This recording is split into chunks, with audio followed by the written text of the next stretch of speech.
E aí galera, tranquilo? Estamos aqui de volta com mais uma videoaula e hoje vou mostrar para vocês a alegria, né, de um campeonato dos Jogos Abertos do interior. E vou mostrar para vocês direto aqui de São Bernardo do Campo.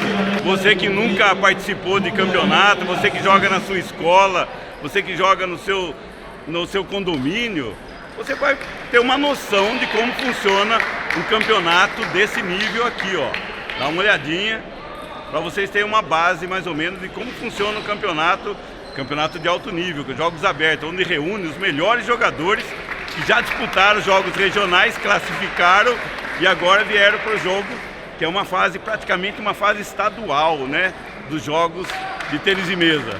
Então tá aí, você que gosta, você que joga tênis de mesa, que brinca de ping-pong, né, eu vou dar uma geralzinha para vocês depois aí. Fica com a gente aí.